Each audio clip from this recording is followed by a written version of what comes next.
Hi guys, we are here to tell you the story of Betsy's deer hunt. Yeah, it was quite a deer hunt.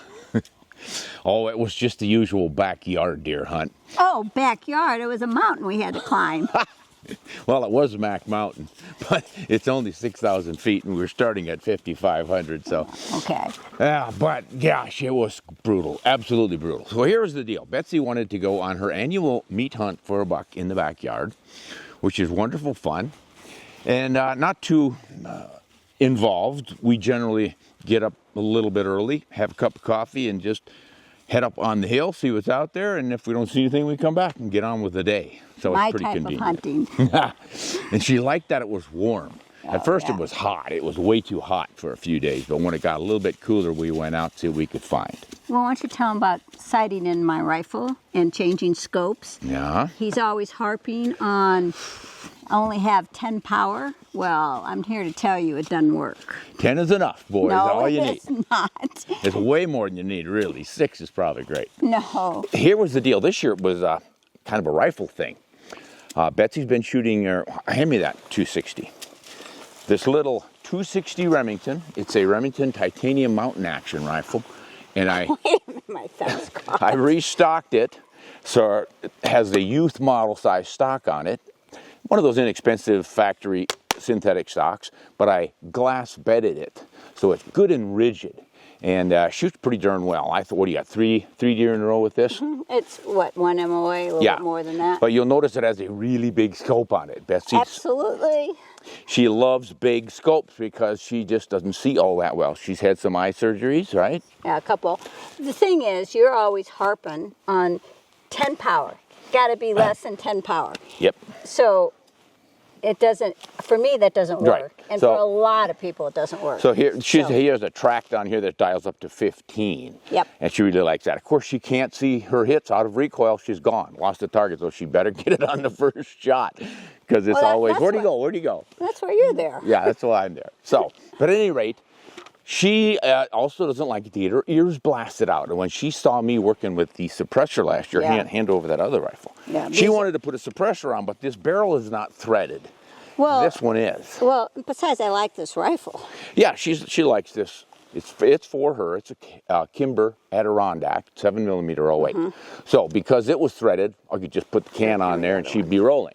So we decided, or she decided, this year was going to be 7mm 08 instead of 260. Not a huge difference between those two. They're both based off the 308 Winchester case.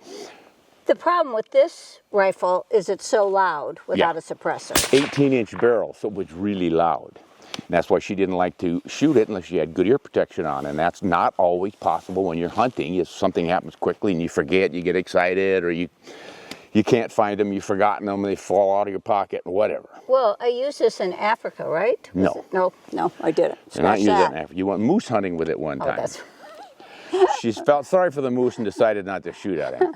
Or she was afraid of the muzzle blast and didn't want to shoot. Let's not talk about that. She doesn't like to talk about that missed moose opportunity. She didn't miss the moose. She just missed the opportunity to shoot at it. Oh, let's not But talk at any about rate, it. here's how it came down. I had to build some loads for this one. It was like, okay, she's going to be using this one. I'll build some ammo. I worked up what I thought would be a great load to try out, and ended up having my bullets seated out too far. I've always kept my bullets seated out close to the lands and things, and then back them off from there. And the first time I went out with her to try it, they were too long for the magazine.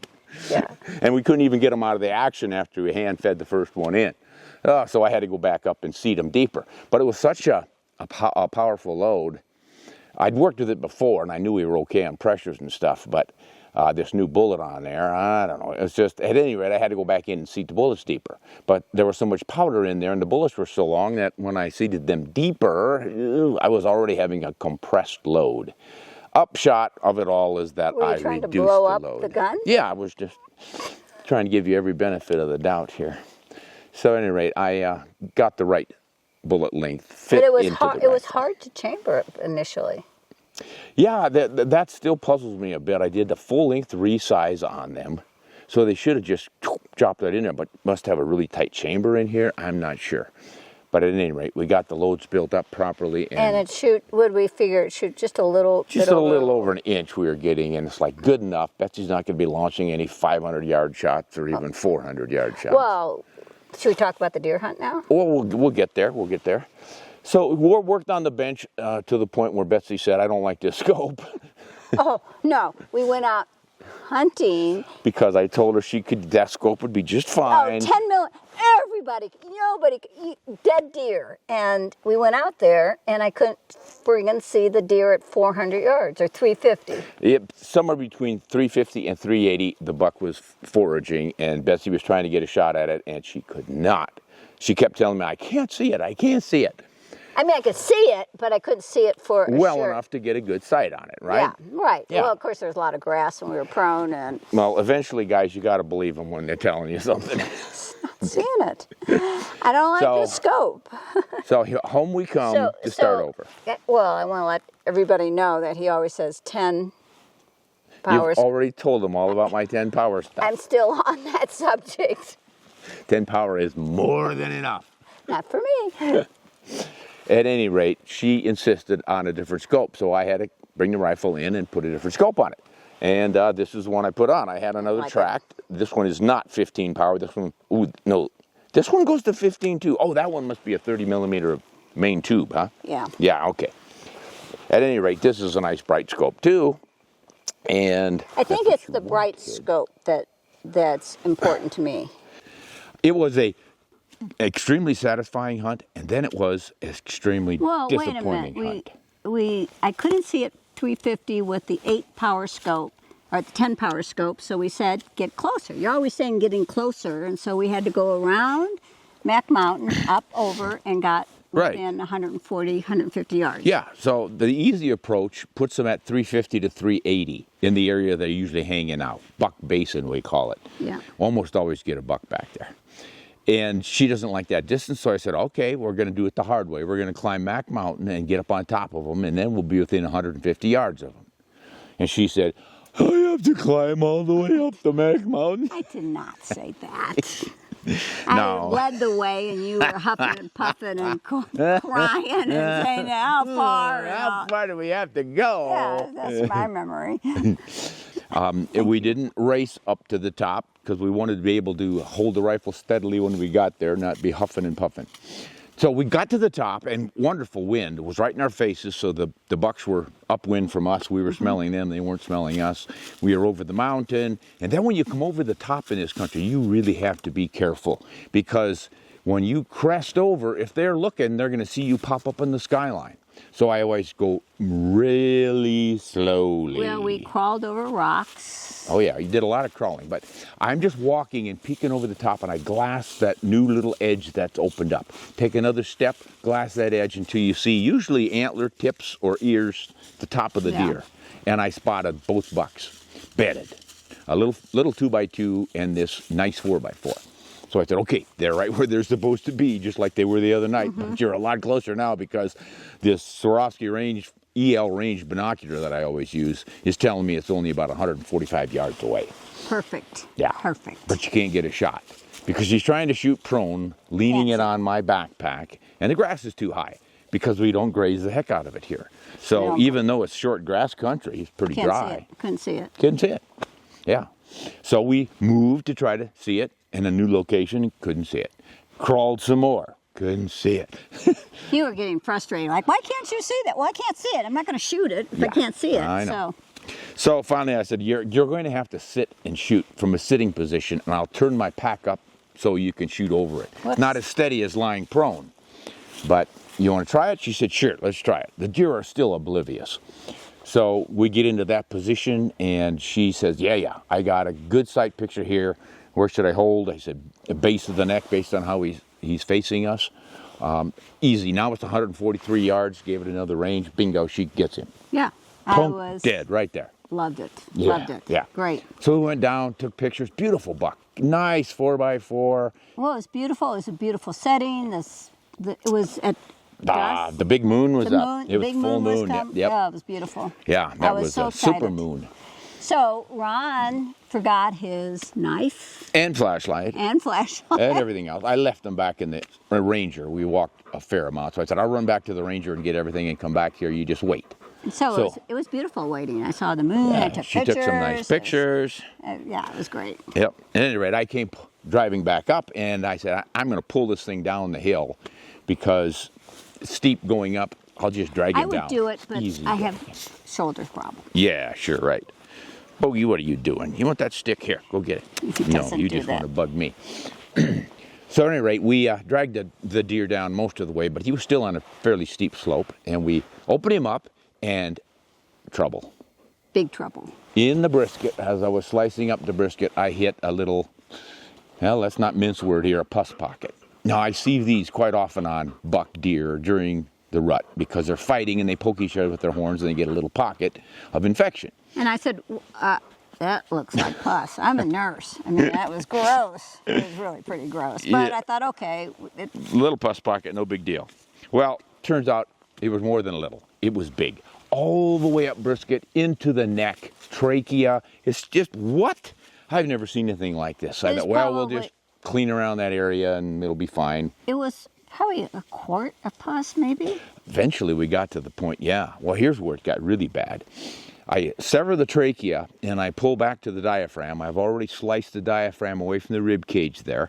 So it's just hanging on right up against the backbone. And that's the part I can usually just pull right off, along with the lungs and the heart and everything. And that's going just fine. I get to that point and it erupts in your quart of pus. It was totally gross. We're trying to decide whether to put this picture in there. I don't think so, because It's gross. it's too gross. But- But just imagine a pocket of a quart of pus in the cavity of a In deer. the body cavity. It was, I don't know where it was. It looked like it was along the backbone somewhere, Anyway. inside the chest cavity, or the abdominal cavity. So really. we didn't quite know what to do, so we turned the deer over, got some of the pus out, we took him back home. Yeah, we just cleaned him out like normal and took him home, and we're going to hose him all off. And in the dark, I'm spraying him out, and it's just full of it. I'm thinking we're going to get some weird disease and be dead in the morning.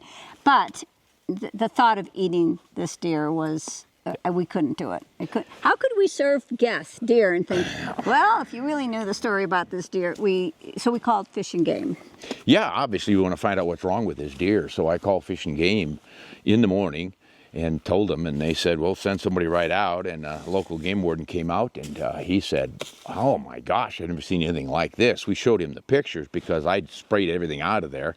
There was still a bunch up in the trachea, and I'd gotten most of that out as well. And he just looked at the picture and said, oh gosh, that almost makes me throw up just looking at a picture. He got a little pale. He thought we were just some people that, got a little... He said, usually when people complain, there's just this little nothing on. They think it's horrible and they want to throw the deer away. But you guys really have a bad one here. Yeah, it was bad. He said, I can give you another tag and I'll take this deer and dispose of it and you can go get another one. And I said, no, we don't want to shoot another deer. We don't want to shoot too many deer off the place.